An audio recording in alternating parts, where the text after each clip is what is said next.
panggil Mbak aja. Ya, Dokter Jadi Ara dan juga Dokter Pujo, insya Allah kami akan mulai jam 8. Dokter Ara mohon izin untuk ini guys. Dan nanti juga Sobat Sehat Raisa, begitu nanti pendengarnya akan mendengarkan melalui 3 kanal, Dok. Ada Sobat Sehat yang biasanya sudah ada di Zoom, ada juga yang mendengarkan melalui radio streaming, dan juga melalui website, begitu.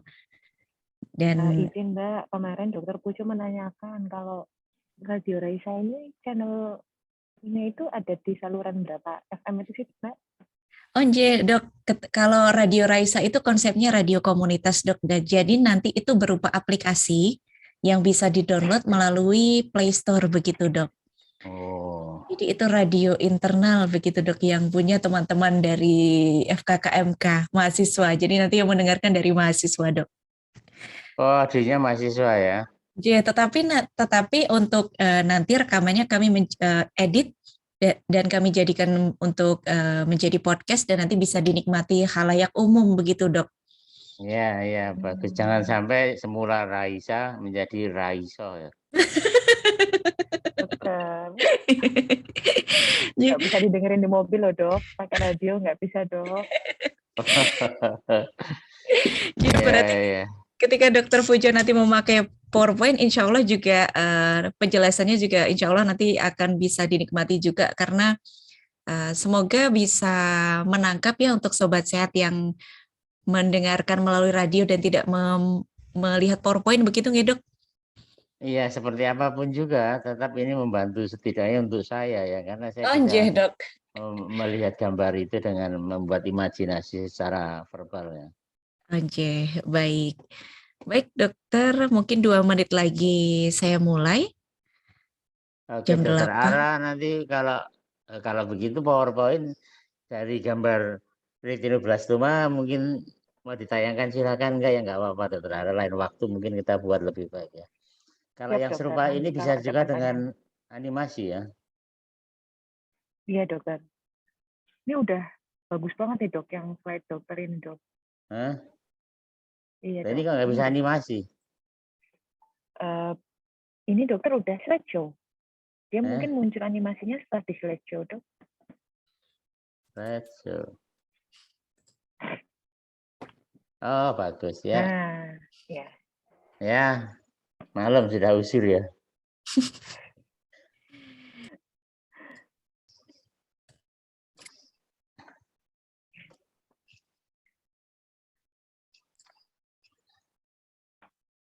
Ya, mungkin Dokter Ara ketika nanti ada pertanyaan dari Sobat Sehat, nanti kan Sobat Sehat tidak semuanya bergabung di Zoom, jadi nanti ada Sobat Sehat yang bergabung di website dan radio. Kalau nanti ada pertanyaan dari Sobat Sehat yang di website, saya akan sampaikan melalui direct message-nya Dokter Ara ya. Oke, nanti saya lihat-lihat kalau gitu direct message. Siap. Direct message. Di chat berarti ya, Mbak ya? Iya, Kak. Ya, saya izin mulai, Dokter Pujo dan juga Dokter Ara. Persilahkan. Oke, silakan, Mbak.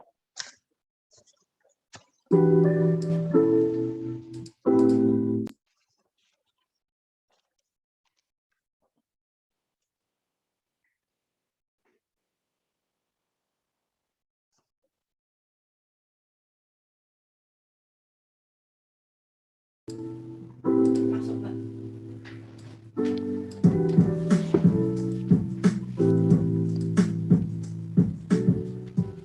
Assalamualaikum warahmatullahi wabarakatuh. Raisa, Radio Indonesia Sehat mendekatkan kamu ke rumah Healthy Radio. Selamat pagi Sobat Sehat semuanya.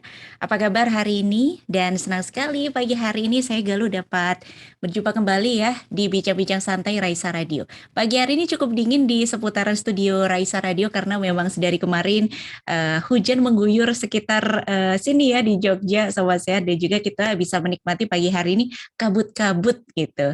Nah, semoga pagi hari ini Sobat Sehat yang mendengarkan Raisa Radio mungkin masih di jalan. Hati-hati di jalan karena jalanan tadi cukup licin dan juga becek. Dan Sobat Sehat, Raisa Radio bisa Anda nikmati melalui aplikasi radio streaming yang bisa Anda download melalui Play Store dengan keyword Raisa, Radio Indonesia Sehat. Dan juga Anda bisa menikmati Raisa Radio melalui website kami di www.raisaradio.com. Dan pagi hari ini, Sobat Sehat, kita bertepatan dengan Hari Kanker Anak Sedunia. Hari Kanker Anak Sedunia ini, pagi hari ini kami akan mengajak Anda untuk kita bersama memaknai Hari Kanker Anak Sedunia yang pada tahun ini temanya adalah kelangsungan hidup yang lebih baik. Pagi hari ini, yuk kita sama-sama mengenal gejala dini penyakit kanker pada anak. Kita akan bincang-bincang santai selama 1 jam ke depan bersama dengan narasumber kami, Dr. Pujo Agung Wijayanto, PhD, spesialis anak konsultan dari Departemen Ilmu Kesehatan Anak FKKMK UGM, dan Dr. Pujo akan ditemani oleh Dr. Sarah Effendi, Dr. Ara, dari Departemen Ilmu Kesehatan Anak FKKMK UGM. Kami persilahkan Sobat Sehat, untuk Anda yang nanti mau bertanya langsung, silakan dituliskan di website kami, atau yang di Zoom boleh raise hand atau dituliskan di kolom chat. Baik, langsung saja ya Sobat Sehat kepada Dr. Ara, kami persilahkan. Monggo Dokter. Terima kasih Mbak Galuh. Salam sehat, Sobat Sehat Raisa semua, Mbak Galuh ya. Selamat pagi semua teman-teman. Hari ini kita akan sama-sama mencoba untuk mengenal kembali gejala dini kanker pada anak yang akan langsung dibawakan oleh dokter kita, Dr. Pujo Agung, PhD spesialis anak konsultan dari bagian ilmu kesehatan anak Rumah Sakit Umum Pusat Dr. Sarjito. Supaya kita tidak berlama-lama, mungkin akan ada sedikit pendahuluan dari Dr. Pujo untuk mengetahui tanda-tanda dan gejala dini pada kanker anak. Kepada Dr. Pujo Agung, saya persilakan untuk memberikan paparan sedikit sebelum kita tanya jawab nantinya. Silakan Dr. Pujo. Ya, terima kasih Dr. Ara dan Mbak Galuh ya. Senang bertemu dengan teman-teman sekalian dimanapun suara kami bisa ditangkap, atau mungkin bagi yang mengikuti melalui Zoom, maka semoga PowerPoint yang kami tayangkan ini bisa diterima dengan baik. Lebih dari itu tentu kami sangat berharap setelah kita mengenali, maka kita bisa menggunakan kemampuan mengenali itu untuk menyikapinya dengan baik, dengan bijak, bagi kita yang kebetulan mengalaminya atau bagi kita sebagai profesional kesehatan untuk menolong sesama. Oke, hari ini adalah bertepatan dengan Hari Kanker Anak Sedunia, 15 Februari.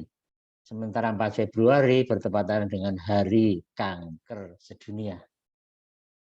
Kemudian yang perlu kita ketahui, tidak hanya orang dewasa yang bisa mengidap kanker, melainkan anak pula, bahkan bayi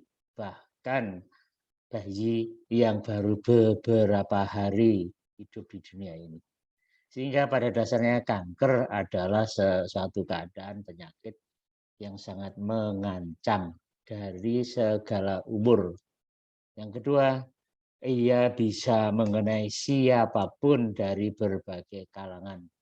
Yang ketiga, tren menunjukkan bahwa kanker adalah penyakit yang akan kita hadapi di masa-masa yang akan datang. Sehingga mengenali kanker menjadi hal yang sifatnya mutlak, agar pengobatannya bisa lebih optimal, bisa lebih mujarab, karena konsepnya semakin awal dikenali, semakin awal diintervensi, maka tentu harapan akan semakin tinggi untuk kesembuhannya. Demikian pengantar kami, Dr. Ara. Oke, dokter.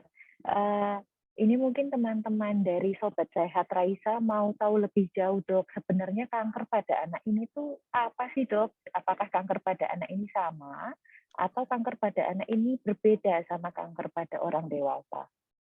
Ya, pada dasarnya kanker pada anak berbeda dari orang dewasa dalam hal bahwa pada orang dewasa itu banyak dipengaruhi oleh pola hidup, merokok, alkohol, dan sebagainya ya. Dan tentu saja dewasa lebih lama hidup di dunia, sehingga paparan terhadap unsur atau komponen yang bersifat patogenik atau karsinogenik tentu lebih besar. Pada anak, terutama pada bayi tentu saja, itu umumnya kankernya bersifat dari kelainan di dalam tubuh yang menghasilkan terjadinya kanker. Sehingga katakanlah dalam tanda kutip, itu bawaan, sehingga umumnya bersifat blastoma.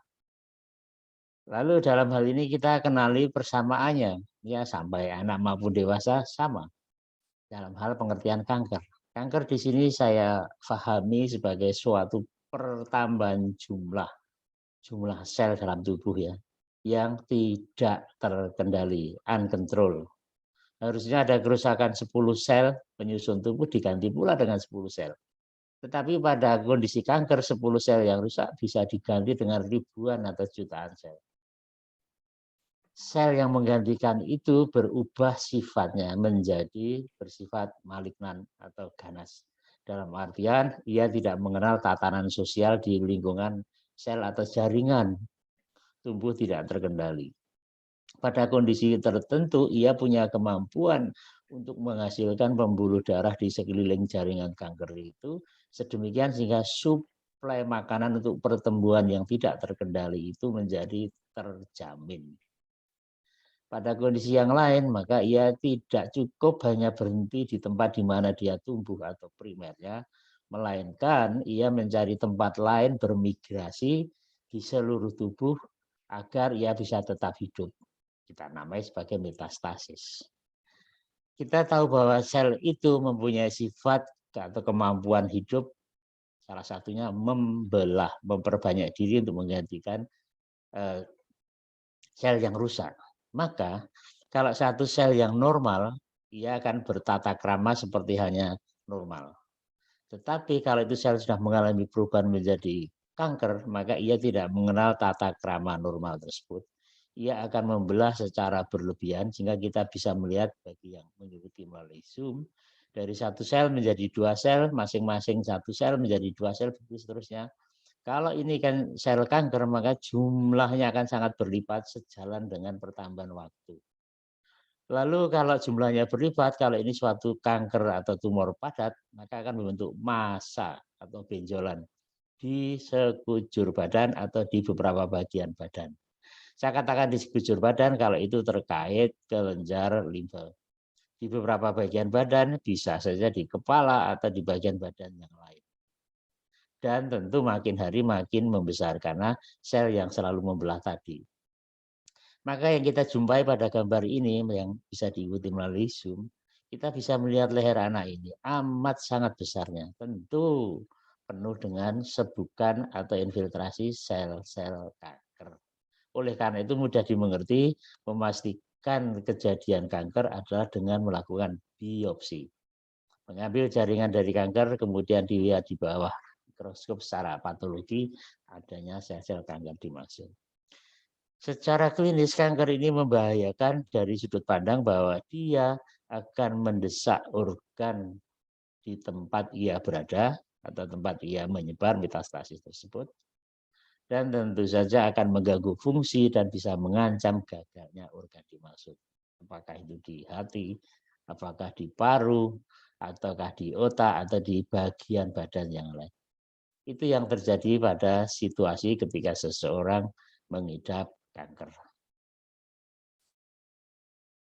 Demikian, Dr. Sarah, pengertian sederhana mengenai kanker ya. Oke, dokter. Berarti sel kanker itu sel yang tidak punya kendali sosial nggak tadi ya dok, dan memonopoli seluruh nutrisi sehingga dia jadi besar sendiri gitu ya dok, gampangnya ya dok? Iya, besar dalam artian jumlah. Jumlahnya menjadi miliaran, mungkin triliunan, dan dia akan membentuk suatu massa kalau itu sel tumor padat.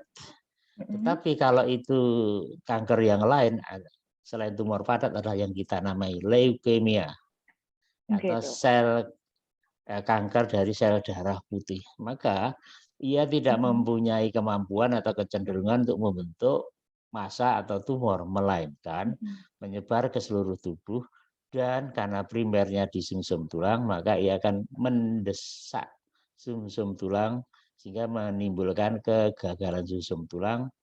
Padahal kita tahu pada sumsum tulang itu fungsinya untuk menghasilkan komponen sel darah.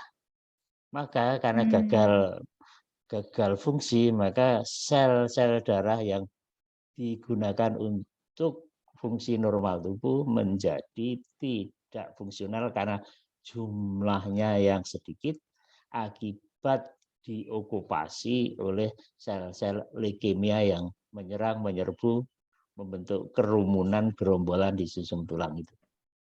Oke dokter, berarti akan tergantung di mana letak dan posisi si kanker tersebut berada nggih dokter? Ya benar. Kalau itu kankernya di otak, maka ada membentuk massa di otak, dan dengan demikian tekanan intrakranial akan sangat meninggi dengan segala akibatnya. Jadi gejala dan tanda sangat tergantung kepada jenis kanker dan tempat di mana kanker itu berada, serta penyebaran yang sudah dilaluinya.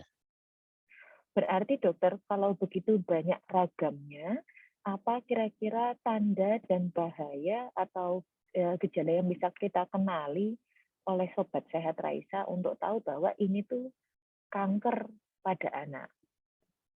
Oke, pertama kita bisa melihat slide ini yang di Zoom, bahwa pada dasarnya seluruh bagian tubuh itu bisa berubah dari kondisi normal menjadi kanker. Mata yang semula berkaca-kaca, bersinar terang, bisa mengalami perubahan di retinanya, kita namai retinoblastoma. Maka gejalanya tentu setempat, karena tumornya, kankernya ya setempat. Retina mengalami perubahan sehingga kalau kena sinar pada malam hari mencorong seperti mata kucing. Ini bukan tanda kesaktian, ya, melainkan tanda keganasan yang sangat mengancam. Kalau itu rhabdomyosarcoma atau kanker ganas pada otot seram lintang, tentu bisa dimanapun juga di bagian badan. Kalau itu mengenai otot di kandung kencing, tentu gejalanya anak mungkin kencing ada darah, atau tidak bisa kencing atau retensi urin, atau kalau sudah menyebar ke otot di perut, tentu saja akan menimbulkan kumpulan sel kanker atau benjolan atau massa atau tumor di perut. Demikian juga boleh jadi di bagian mata atau palpebra, kelopak mata ada ototnya, di situ juga bisa muncul kanker rhabdomyosarcoma. Atau kalau tumor otak tentu saja menimbulkan keluhan pusing, mungkin penglihatan yang berkurang atau mual muntah karena tekanan di dalam intrakranial di dalam otak yang meningkat. Kalau limfoma karena ini kanker kelenjar getah bening bisa dimanapun juga, ataukah di kelenjar limfa di leher, ketiak, lipat paha, atau bahkan di dalam intraabdominal atau di dalam perut. Lalu untuk perut ini pada anak yang sering adalah nefroblastoma atau kanker pada ginjal. Lalu neuroblastoma, kanker pada jaringan saraf. Pada tulang, kita kenal yang tersering adalah osteosarkoma. Sehingga di antara semua kanker yang ada pada anak ini tentu yang terbanyak bukan hanya di Jogja atau di kota lain di Indonesia, melainkan di seluruh dunia adalah leukemia. Leukemia yang terbanyak adalah leukemia yang akut. Jenis leukemia akut yang terbanyak adalah leukemia limfoblastik akut. Kalau kita melihat pada poster ini yang diterbitkan oleh Kementerian Kesehatan, ini sangat baik. Kita sebagai personal kesehatan harus mensosialisasikan ini. Bahwa gejalanya sangat tergantung. Kami sebutkan tadi kalau leukemia karena menginfiltrasi sumsum tulang maka pucat karena anemia. Memar karena trombositopenia karena trombosit yang rendah. Atau tanda perdarahan baik di kulit maupun di selaput lendir, di mulut, di bagian badan yang lain, atau nyeri tulang. Ini karakteristik untuk leukemia. Tetapi untuk yang kondisi ini juga bisa dijumpai pada tumor padat atau kanker padat yang lain yang membentuk benjolan kalau itu menyebar metastasis ke sumsum tulang, tetapi tidak seberat dibandingkan kalau itu akibat leukemia. Di poster sebelahnya kita melihat di situ terlihat benjolan atau pembengkakan yang tidak nyeri dan tanpa demam dan seterusnya. Kemudian penurunan berat badan itu hal yang lazim. Kemudian pada retinoblastoma tentu sudah saya sebutkan tadi, mata seperti mata kucing ya. Keputihan pada retina, mungkin juga ada strabismus atau juling atau kero ya. Perut yang membuncit ini lebih mengarah kepada keganasan kanker yang ada di perut. Mungkin ginjal, mungkin hati, atau mungkin tadi otot-otot yang ada di dinding perut. Sakit kepala yang menetap, muntah, dan seterusnya ini karakteristik untuk tumor otak. Tetapi leukemia pun punya kecenderungan menyebar ke otak, sehingga seorang anak dengan leukemia pun boleh jadi dalam perkembangannya akan mendapati gejala seperti tumor otak. Kemudian nyeri pada tangan, kaki, dan tulang, ya ini lebih cocok untuk kondisi osteosarkoma.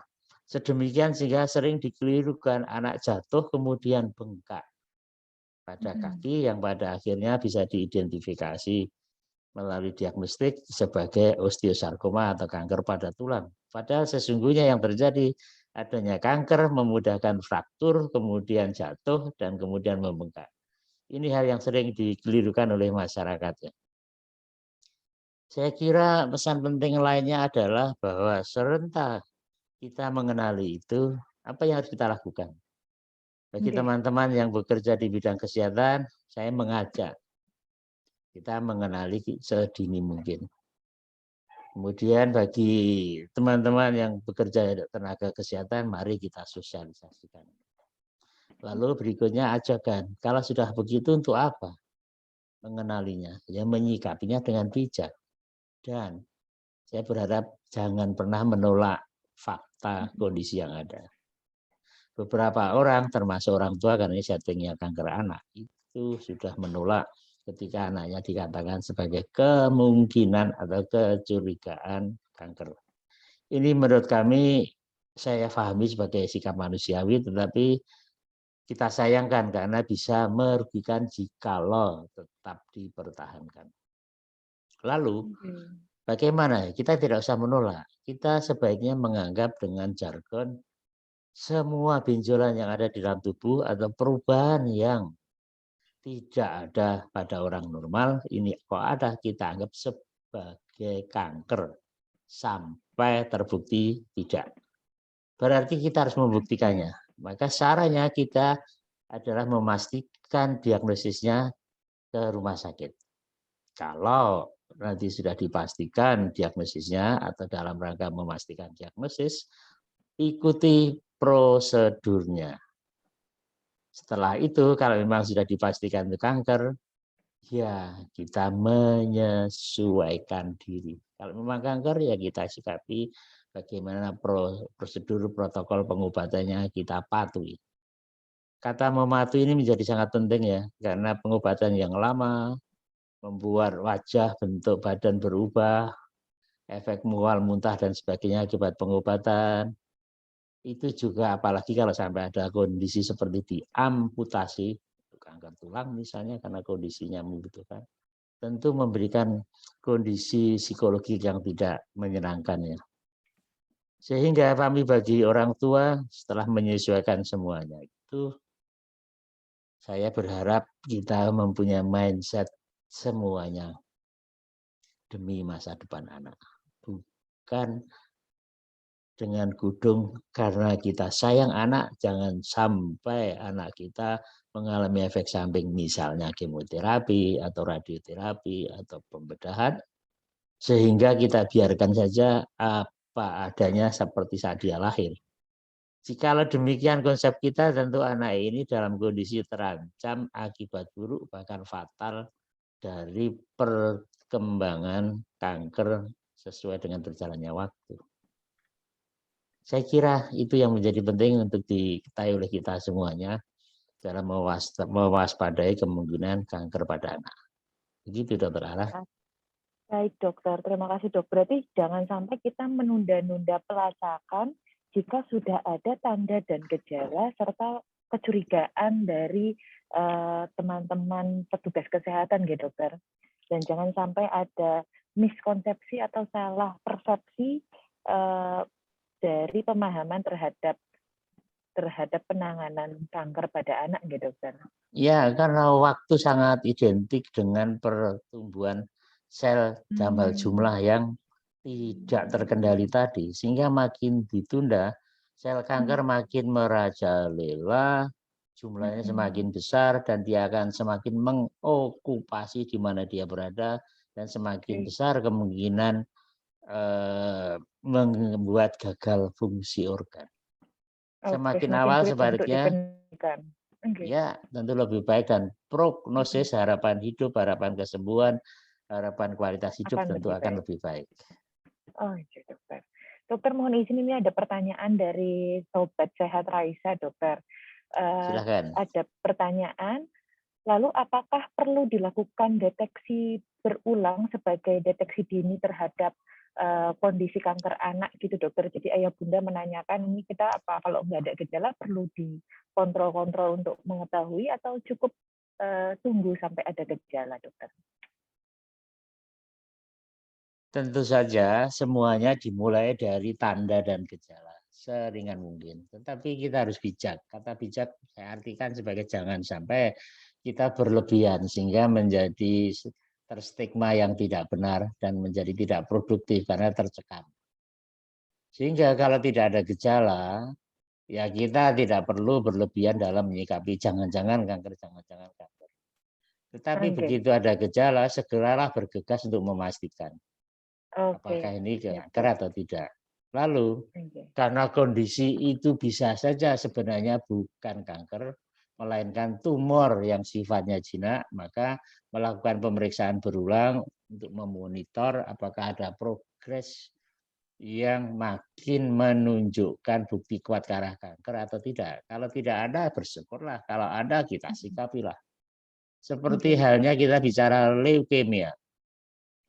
Awalnya mungkin hanya tampak pucat, tetapi kalau pucat itu berkepanjangan, berlangsung berbulan-bulan, bahkan yang semulanya pucat, dibuktikan HB rendah, lalu disertai pula misalnya trombosit yang rendah, disertai pula gambaran adanya sel leukemia di darah, maka pemeriksaan berulang menjadi penting. Tetapi itu kita lakukan karena ada penuntunnya. Petunjuk awalnya ialah pucat. Tetapi kalau tidak ada gejala sama sekali dan sudah dibawa ke dokter dinyatakan kemungkinan kankernya tidak ada, tidak ditemukan buktinya, kita tidak perlu lalu bersikap berlebihan. Baik, dokter, berarti ayah bunda di rumah tidak perlu ketakutan berlebihan, tapi apabila ada tanda atau gejala yang muncul, tidak juga boleh menyepelekan. Gitu ya, dokter Ya, ya? ya. Izin, dok, ini banyak banget. Oke, silakan, dok. Saya menyampaikan sedikit hal. Oke, Kita acap kali menggunakan media sosial sebagai referensi. Saya pikir itu tidak salah. Tetapi oke, pastikan betul, dok. dikonfirmasi ke ahlinya. Apakah ternyata Hmm, dalam media sosial itu berlebihan sehingga menjadi mencekam atau takutkan gitu. proporsional. Oke, Penyampaiannya memotivasi, kemudian menginspirasi, dan apakah itu profesional. Kami berharap oke. teman-teman tidak terlalu bombastis, tetapi juga tidak mengecilkan arti dari suatu tanda dan gejala. Oh, Demikian, Dokter siap, Sarah. dokter. Berarti harus pintar-pintar menyaring informasi dari media sosial juga ya, dokter ya? Ya. Termasuk Oke, testimoni ya. oke, dokter. Dokter, ini banyak sekali pertanyaan-pertanyaannya, dok. Ini saya bacakan salah satunya, dokter.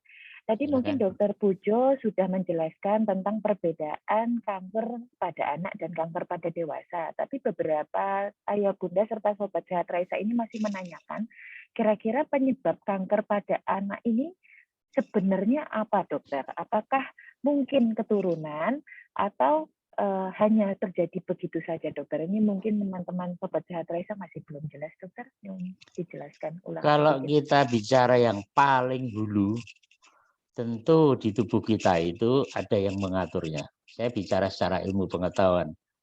Tentu semua itu karena kehendak kekuasaan Tuhan yang Maha Kuasa. Maka tubuh kita akan tersusun dari sistem, organ, jaringan, dan sel. Semua itu ada organisasi, ada yang mengatur sehingga mereka hidup. Nah, yang mengatur itu kalau saya bicara paling dulu adalah gen. Saya ditakdirkan hidung saya pesek. Ya semata-mata karena genetik saya seperti itu, sementara adik saya hidungnya mancung karena genetiknya serupa itu. Kata gen ini menjadi penting. Maka kerusakan pada gena yang menyanti kondisi normal, kemudian kerusakannya menjadikan dia menyantinya tidak normal, maka munculnya suatu penyakit. Nah, dalam hal kanker juga seperti halnya. Nah, mengapa gena menjadi tidak normal? Boleh jadi sejak awal, sejak ia dalam kandungan sudah tidak normal, mengalami mutasi atau perubahan urutan genanya dan sebagainya. Sehingga ketika dilahirkan itu muncul. Sehingga ada faktor pencetus dan ada faktor yang dicetuskan. Nah, faktor yang dicetuskan itu genetik tadi, yang mencetuskan boleh jadi karena radiasi yang kita kenal ya, mungkin bom atom atau ledakan nuklir dan sebagainya, itu berpengaruh besar. Kemudian beberapa saluran listrik ekstra tegangan tinggi, tegangan ekstra tinggi, itu hanya perdugaan-dugaan atau mungkin beberapa pada orang dewasa virus tertentu. Tetapi kalau ditanya mengapa demikian dan kapan mendapatkannya, kita sering tidak bisa menjumpai, sehingga ada kesan seolah-olah mendadak, tiba-tiba saja. Dalam hal keturunan, boleh jadi pada individu itu ada kondisi familial. Sedemikian sehingga gena yang menjadi tatanan normal itu mengalami perubahan dan itu diwariskan. Sehingga mungkin berada di satu keluarga. Tetapi tidak semuanya demikian. Yang kita kenal semisal retinoblastoma. Kita kenal tadi kanker di retina atau di bola mata. Umumnya itu bisa satu sisi, bisa pula kedua sisi kanan dan kiri. Kalau kedua sisi mata kanan kiri bisa juga itu bersifat familial, alias ada orang tua atau leluhurnya yang mengalami serupa. Tentu pada anak ya, bukan pada orang dewasa. Oke, dokter. Lalu kalau kita melihat leukemia atau yang lain, itu tidak dikenal kondisi serupa itu sampai dengan saat ini. Ambil contoh, Oke. anak dengan leukemia pada masa anak-anak ya, lalu kita bantu mendapatkan pengobatan sehingga bisa berhasil dengan baik. Dia dewasa beranak pinak, tidak satu pun anaknya yang mengidap kanker leukemia. Sehingga di sini bagi saya pribadi, saya bisa memikirkan teoritis apa yang tengah terjadi pada seseorang sehingga mungkin menimbulkan suatu kanker di kemudian waktu. Tetapi mengapa ia yang mendapatkannya bukan yang lain, bahkan dalam satu saudara kembar, ya saya anggap itu semacam lotre, takdir sebagai kebesaran yang Maha Kuasa atas apa yang dikehendakinya. Sebab yang pasti kita belum tahu, bagi kami lebih baik kita tidak mencari tahu sebab secara mendetail sampai menghabiskan waktu, melainkan mengobati, menangani sehingga kita berorientasi ke masa depan. Oke, siap dokter. Berarti memang bisa jadi ada faktor pencetus atau faktor yang mencetuskan seperti yang tadi dokter sampaikan, tapi itu juga tidak menjadi sesuatu hal yang pasti karena ada beberapa jenis kanker yang tidak dipengaruhi secara genetik juga ya dokter. Cuman chemistry-nya itu adalah kunci yang pentingnya itu adalah kita jangan terlalu mencari tahu sampai dalam apabila sudah ada gejala dan tanda, melainkan bagaimana kita menyikapi dan mengobati si kanker tersebut ya dokter ya. Iya. Berarti dok, ini Sobat Sehat Raisa juga ada yang menanyakan, apakah perlu ada yang kita hindari dari makanan atau minuman untuk anak-anak supaya tidak jadi kanker gitu dok? Ada nggak ya dok kira-kira? Nah itu kita harus bijaksana betul ya, harus memilah betul. Kalau kami menyampaikan secara umum jangan makan ini, jangan makan itu, nanti saya bisa dikatakan a priori terhadap penjual makanan itu yang nafkahnya tergantung dari makanan itu. Memboikot satu makanan ya dok? Iya, saran kami makanan yang terbaik adalah masakan yang dibuat oleh ibu. Karena pasti ia tulus. Pasti ia menyiapkan yang terbaik. Kemudian dalam hal makanan siap saji atau yang dibungkus kemasan menarik, ya saya hanya menyampaikan perhatikan betul kandungan atau mungkin batas daluarsa dan sebagainya. Apakah jenis itu yang kita butuhkan?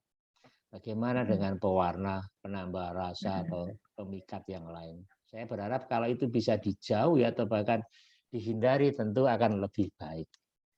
Tetapi kalau memang kita tidak bisa tanpa itu ya silahkan, karena itu pilihan. Sehingga anjuran kami makin beragam makanan, istilahnya makin banyak warna yang menyusun makanan itu umumnya dikatakan lebih baik, dan tentu makin banyak komponen yang tersedia untuk sumber kalori, untuk protein, dan sebagian lemak. tentu akan semakin baik. Jenisnya, ragamnya seperti apa, ya itu sangat banyak di pasaran, sehingga silakan bijak memilih. Jangan melarang, melainkan mengenali dengan baik, lalu menyikapinya dengan menganjurkan, pilihlah ini bukan itu karena alasannya. Itu. Baik dokter, berarti memang ayah bunda ini harus bijaksana untuk memilih pemberian makanan untuk anak-anaknya, bukan melarang, melainkan untuk berhati-hati, tetap yang diutamakan yang lebih alami ketimbang yang penggunaan artifisial, ya dokter, seperti Iya, pewarna, pengawet, gitu ya dokter ya. iya, karena aneka makanan itu tidak bisa dengan serta-merta dihubungkan sebagai penyebab kanker atau pencetus kanker. Dahulu orang menghubungkan dengan sesuatu yang dibakar, maka unsur karbonnya menjadi pencetus. Lalu Iya dokter, orang menghubungkan dengan monosodium glutamat atau bumbu masak, micin, MSG. dan sebagainya. Tapi pada kenyataannya kan tidak semuanya serupa itu. Maka kalau itu sebagai sesuatu yang mencetuskan, maka bagaimana yang dicetuskan? Kalau yang dicetuskan mempunyai kecenderungan untuk mudah dicetuskan ke makanan itu, ya tentu saja muncullah kanker. Tetapi kita tidak bisa mengidentifikasi diri dengan mudah, oh saya termasuk yang rentan atau bahkan sebaliknya resisten. Maka kata kuncinya hati-hati, pilihlah yang terbaik karena memang kita mempunyai peluang untuk memilihnya. Karena tiap anak punya kerentanan yang berbeda-beda berarti ya dokter? Ya, tidak ada kecenderungan tertentu. Anak obes punya kecenderungan kanker, enggak, belum terbukti seperti itu. Oke. Sehingga kita memang harus waspada saja karena tidak tahu apakah kita kelompok yang rentan atau kita kelompok yang tidak rentan terhadap kejadian sakit Iya, ini, ya, Dok. tetapi salah satu penuntun yang sederhana adalah jikalau di antara anggota keluarga kita ada yang mengidap kanker, sebaiknya kita menjadi ekstra hati-hati. Kanker Siapa apapun, tahu. dokter? Ya, itu sifatnya ya tadi harus Secara bijak, umum jangan ya? kita berlebihan, jangan kita itu. Sehingga kalau misalnya ada anggota kita keluarga yang kanker, maka kita mewaspadainya dengan cara ya secara rutin kontrol ke dokter atau ke rumah sakit atau memeriksakan diri atau bahkan mewaspadai diri tadi. Baik, dokter. Dok, ini ada lagi yang tanya dok dari Sobat Sehat Raisa, menanyakan, pagi Dokter Pujo, terima kasih atas informasinya. Pagi. Oke, jadi lebih tahu bagaimana kanker pada anak nih dok, dari Ariska Prima. Lalu beliau menanyakan dok, tadi Dokter Pujo menyampaikan kalau ada nyeri di kaki dan tangan sebagai gejala dan tanda kanker. Spesifiknya seperti apa? Apakah nyeri tersebut disertai lebam atau hanya nyeri saja, dokter? Mohon jawabannya, dok. Ya, kalau nyeri di tangan atau kaki atau katakanlah tulang-tulang di tempat itu sebagai bagian dari kemungkinan leukemia, tentu gejala leukemianya menyertainya seperti pucat atau resiko atau mudah terjadi perdarahan di kulit atau di selaput lendir, mukosa, kemudian juga risiko mudahnya rentannya terhadap infeksi. Maka barangkali itu bagian dari leukemia. Sehingga gejala mencolok leukemia tidak selalu ada pembengkakan. Kemungkinan besar hanya perdarahan dan sebagainya, sehingga kemerahan, hematom atau mungkin lebam. Tetapi kalau itu bagian dari osteosarkoma, kanker pada tulang panjang, itu umumnya pada sebagian besar kasus itu ada di tulang kering atau paha. Sehingga gejala yang mencolok di situ, saya kira kalau lebam atau perdarahan tidak, karena dia juga jarang menimbulkan trombosit yang rendah di awal. Melainkan bahwa kerusakan, kekeroposan sehingga risiko fraktur, atau mungkin memudahkan infeksi atau peradangan sehingga nyerinya nyeri seperti peradangan. Nyeri yang mungkin datang di awal sesekali kemudian menetap dan intensitasnya semakin tinggi atau semakin nyeri, bisa jadi disertai pembengkakan di setempat, maka sebaiknya pergi ke dokter untuk kemudian setidaknya difoto ronsen, dan dari struktur tulang yang kita dapati dari foto itu kita akan mendapati kemungkinan apakah ini bagian dari kanker tulang atau osteosarkoma dimaksud. Baik, dokter.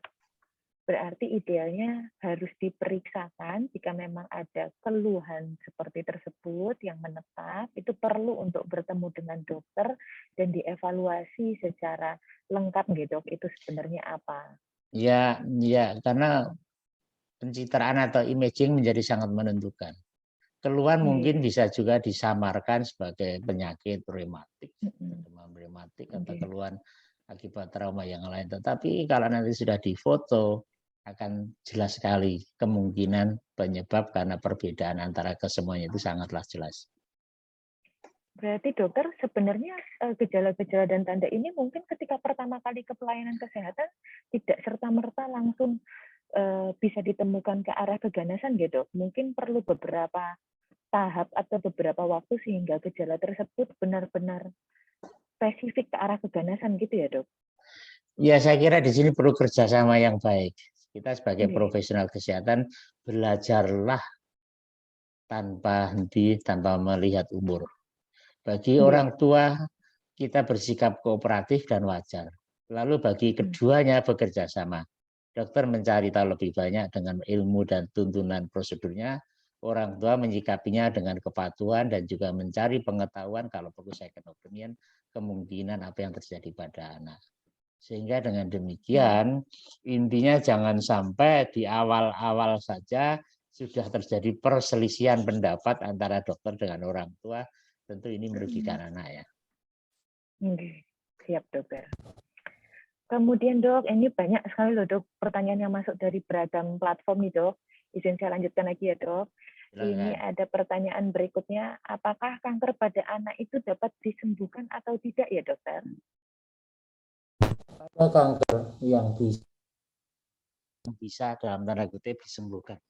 Karena pengertian disembuhkan itu definisinya bisa berbeda.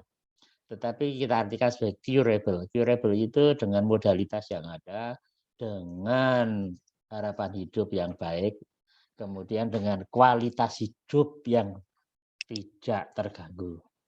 Ada 6 kalau tidak salah. Salah satunya adalah leukemia limfoblastik akut tadi itu. Itu sangat fatal, tapi kalau diobati dengan baik dan respon terhadap pengobatan baik, itu bisa bertahan dengan baik.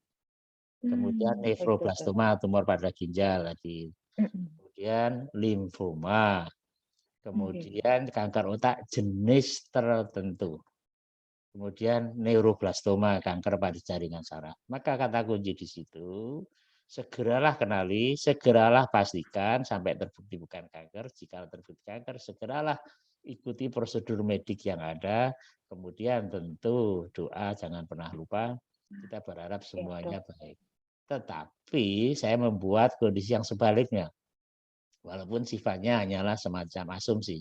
Sekiranya tidak diobati, kalau betul itu suatu kanker yang sifatnya ganas ya, tentu saja akan fatal. Paling tidak menimbulkan ancaman gagal fungsi organ dan menimbulkan rasa nyeri yang berkepanjangan bahkan semakin menguat. Oleh karena itu konsep yang umum kita gunakan adalah jangan sampai anak menderita karena kanker. Menderita karena apa? Karena rasa nyeri itu pasti. Rasa rendah diri pada sebagian besar anak. Lalu rasa ingin hidup panjang lagi jadi tidak bisa terwujud karena fatalitas dari kanker itu. Berarti memang sembuh atau tidak sembuhnya itu memang tergantung tipe dan jenis tumornya serta kapan kita menemukan kondisi kanker tersebut ya dokter. Satu hal yang sangat penting, respon terhadap pengobatan. Dan respon Sama-sama terhadap leukemia pengobatan. masuk di tanggal yang sama, umurnya sama, Oke. jenis kelaminnya sama, diobati di tempat sama oleh dokter, perawat, dan semua tenaga kesehatan yang sama dengan fasilitas yang sama, tetapi ternyata karakteristik genetiknya yang berbeda menjadikan yang satu berespon dengan baik, sembuh katakanlah begitu, yang satu tidak sembuh karena resisten dan sebagainya, sehingga yang satu meninggal dalam waktu singkat, yang satu bertahan hidup selama-lamanya. Respon Berarti terhadap memang pengobatan. selalu, oh siap dok, berarti memang selalu ada faktor X-nya ini ya dok ya, Iya, kerentanan, respon terhadap pengobatan, ada hal-hal iya. yang memang kita tidak bisa kendalikan ya dokter. Iya, ini menginspirasi pada motivasi. Nggih. Karena kita sangat ditentukan oleh respon terhadap pengobatan, maka Mhm. dengan pengobatan yang baik, oleh tenaga yang baik, di situasi yang baik, fasilitas yang memadai itu sangat berarti untuk kesembuhan. Yang Nggih. kedua adalah bagaimana kita bisa tahu respon kalau tidak mengikuti prosedur pengobatannya. Maka Betul betul, Dok. pengobatlah, pergi berobat agar kita bisa Mhm. mengetahui responnya. Sehingga Oke, jadi jangan menyerah dulu di awal, iya, karena kita iya, nggak pernah tahu responnya anak itu seperti apa gitu. iya. Dan untuk Mmm, mendapatkan respon yang baik, itu oke. bantuan support dari orang tua khususnya, barangkali juga teman-teman di sekolah, guru-guru dan siapapun Mhm, juga melalui sikap mhm. ramah dan bersahabatnya itu sangat berarti pada anak, setidaknya secara mental atau psikologis. Menarik, Yang Dokter. kedua, kita Mhm, meminta kepada teman-teman sekalian jangan segan-segan menganjurkan siapapun juga untuk ikut jaminan kesehatan. Karena secara finansial ini betul. sangat membantu untuk mendukung pengobatan yang ideal. Untuk mendukung pengobatan sampai tuntas gitu, kalau misalnya ada kondisi seperti ini ya, Dokter, Ya, karena betul. cukup memakan biaya. Dokter, ini ada pertanyaan terakhir, Dokter, menyambung pernyataan Dokter Pujo tadi. Ada salam dulu nih dari Bapak Ilham Akbar. Pagi Dokter Pujo, senang sekali pagi ini sudah dapat banyak Oke, informasi yang bermanfaat. Semoga Dokter sehat selalu. amin. Ini sangat menarik, Dok, pertanyaannya. Beliau menanyakan, bagaimana ya, Dok, proses memberikan pemahaman bagi anak-anak yang telah terkena kanker? Jadi apakah ada tips-tipsnya untuk melakukan pendampingan sosial terhadap anak yang penyandang kanker tersebut, Dokter? Ya, saya mulai dari pemahaman yang sederhana. Nggih, Dok. Kalau saya ditakdirkan sebagai orang tua dari anak saya, Nggih, semestinya karena itu darah daging saya memahami karakter anak itu. Jangan sampai tidak. nggih. Yang kedua, kewajiban kita adalah membesarkannya sebagai amanah dari Yang Maha Kuasa. Yang Betul, Dokter. ketiga, seperti apapun, anak itu adalah individu yang tidak sama persis dengan kita. Perbedaan Mhm. umur jelas, perbedaan status jelas. Sehingga bagaimana kita menganggap anak itu sebagai teman karena itu bagian dari kita. Yang Mhm. berikutnya karena anak atau teman kita itu sedang dalam kesulitan, dalam hal ini sakit, maka kita pahami apa yang menjadikan dia sakit. Kita belajar Mhm. tentang kanker yang macam apa, seperti apa tahapannya, apa pengaruhnya pada anak, membuat perubahan seperti pada anak. Sehingga perubahan itu ada sebagian yang kita penuhi sebagai keinginannya, ada sebagian yang kita tolak, ada sebagian kita arahkan untuk kemudian waktu kita berikan kalau memang itu menjadi kebutuhan saat itu juga. Dalam hal karakter anak, maka ia sangat dipengaruhi oleh lingkungan. Oke. Terlebih pada beberapa kasus, kemoterapi bisa mengubah temperamen. Kalau Mhm. anaknya menjadi pemarah, minta ini Mhm. itu dalam segera, ya kita memahami. Maka tanyakanlah kepada dokter atau petugas kesehatan, apakah ini pengaruh kanker, pengaruh kemoterapi, atau gabungan keduanya. Kalau pengaruh Nggih. kemoterapi, adakah yang bisa menetralisir? Kapankah itu akan berakhir? Kalau Mmm. itu gabungan semuanya, bagaimana sikap kami sebagai orang tua? Kerja sama orang tua dengan petugas kesehatan itu sangat berarti. Bahwa petugas kesehatan itu dokter, psikolog, psikiater, atau di luar negeri, ada petugas yang mempunyai kepandaian mendidik, kepandaian mengubah perilaku anak, kepandaian menyelami jiwa anak. Maka kita bisa juga belajar dari mereka. Dalam hal ini kita punya kerjasama dengan tim di Belanda dan mereka ada tim ahli pedagogik bagaimana menyiasati anak, membaca pikiran anak, bahkan ini mohon maaf beberapa kasus seperti ini ialah Mhm. kita mengantarkannya sampai ke hari akhir anak itu tanpa ia merasa sakit, bahkan ia tetap merasa sayang kepada orang tuanya dan misalnya mengucapkan terima kasih Mhm. kepada orang tuanya. Oke, Dokter. Ya, saya kira itu. Oke, Dokter. Sebenarnya ini masih banyak lagi pertanyaan-pertanyaan yang lain, dokter, tapi tidak terasa sudah hampir 50 menit kita bersama-sama, dokter, mendengar tentang pengenalan gejala dan tanda dini dari kanker pada anak dan apa itu kanker pada anak.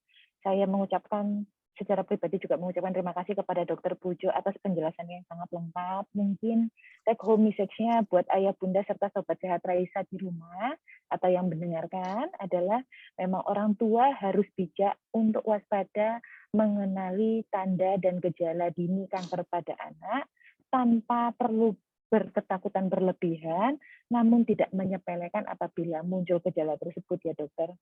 Dan kemudian banyak faktor-faktor X yang tidak dapat kita kendalikan, mulai dari kerentanan anak terhadap terkena kanker dan respon anak yang sangat beragam terhadap kondisi kanker tersebut, sehingga memang kita tetap harus berusaha semaksimal mungkin, walaupun nanti sambil kita pasrahkan kepada Yang Maha Kuasa ya dokter. Lalu kemudian tadi di poin terakhir yang sangat menarik tadi saya rasa juga memang untuk menemani anak-anak dengan kondisi kanker memang perlu pemahaman yang lengkap pada orang tua. Jadi orang tuanya atau pendampingnya perlu untuk memahami terlebih dahulu dan menerima keadaan terlebih dahulu dengan baik agar dapat memberikan pemahaman dan memberikan pendampingan yang baik, karena sesungguhnya anak itu sangat dipengaruhi dengan kondisi sosialnya dia, kondisi lingkungannya dia. Mungkin itu ya Dokter Pujo. Apa Dokter Pujo mungkin akan Iya, satu menambahkan? kata kunci, satu Gitu. kata penting. Dokter. Tak ada lain yang kita lakukan kecuali untuk masa depan mereka. Dokter. Terima kasih Maka Dokter Pujo. mari kita lakukan secara bersama-sama untuk sekali lagi masa depan mereka. Terima kasih. Terima kasih banyak Dokter Pujo, terima kasih banyak Mbak Galuh, khususnya saya dan Dokter Pujo serta teman-teman di Departemen Kesehatan Anak RSUP Dr. Sarjito juga mendoakan agar teman-teman sobat sehat Raisa tidak sampai terkena kanker pada anak, dan apabila terkena juga diberikan kesembuhan oleh Yang Maha Kuasa. Amin. Dan apabila yang sedang menjalani pengobatan juga diberikan kelapangan hati dan penerimaan yang baik agar dapat melalui kondisi ini dengan baik. Mungkin saya kira itu saja. Apabila ada kesalahan saya mohon maaf. Saya kembalikan ke Mbak Galuh. Silakan Mbak Galuh. Baik, terima kasih banyak Dokter Ara dan juga matur nuwun sangat Dokter Pujo dan juga Dokter Ara atas ilmunya pada pagi hari ini, luar biasa sekali ya Sobat Sehat. Kita jadi lebih tahu nih dan lebih sadar lagi, lebih tahu gejalanya seperti apa. Dan itu tadi pesan dari Dokter Pujo adalah mari kita sama-sama melakukan ini untuk masa depan mereka gitu ya. Semoga pagi hari ini bisa menambah wawasan untuk kita semua ya Sobat Sehat, dan mohon maaf untuk Sobat Sehat yang mungkin bertanya melalui website tapi belum sempat terbaca karena ada keterbatasan waktu, mohon maaf sekali. Benar. Dan terima kasih banyak kembali saya ucapkan kepada Dokter Pujo, Dokter Ara, sehat selalu dokter di sana, salam untuk keluarga di rumah. Terima kasih sudah mampir di Bincang-Bincang Santai. Terima kasih Mbak Galuh, terima kasih. Iya, saya juga terima kasih diberi kesempatan, sekiranya nanti ada yang disampaikan, kalau kami diizinkan menjawabnya secara WA atau secara email atau secara apa, nanti kami mohon Raisa bisa memfasilitasi sehingga kami. Baik, insya Allah. Terima kasih boleh banyak. Ya dok? Boleh ya dok. Terima kasih banyak Dokter Pujo, Dokter Ara, dan demikian Bincang Santai hari ini Sobat Sehat. Selamat melanjutkan aktivitas untuk Anda. Terima kasih atas kebersamaan Anda Sobat Sehat yang mendengarkan melalui Raisa Radio streaming di Zoom maupun di website. Terima kasih banyak. Dan untuk Anda Sobat Sehat yang mungkin baru aja ngeplay radionya Raisa di menit-menit terakhir dan belum berkesempatan untuk mengikuti sedari awal, tenang saja karena Anda masih bisa mendengarkan obrolan santai pagi hari ini Dokter Pujo dan juga Dokter Ara melalui podcastnya radio kami di Spotify, yaitu Raisa Radio Indonesia Sehat. Terima kasih banyak atas kebersamaan Anda. Saya Galuh mohon pamit undur diri. Mohon maaf apabila ada kesalahan pada saat acara berlangsung. Salam sehat. Terima kasih banyak. Wassalamualaikum warahmatullahi wabarakatuh. Waalaikumsalam. Matur nuwun, Dok. Matur nuwun Mbak Galuh, matur nuwun Dokter Pujo. Nggih,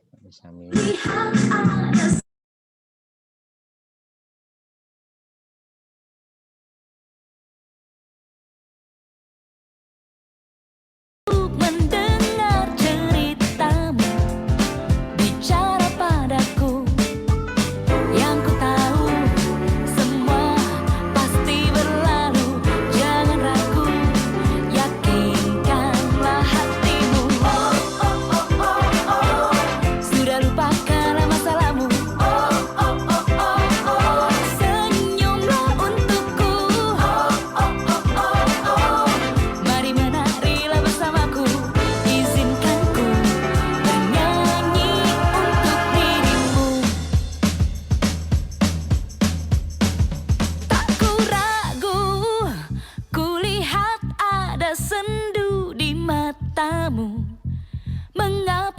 itu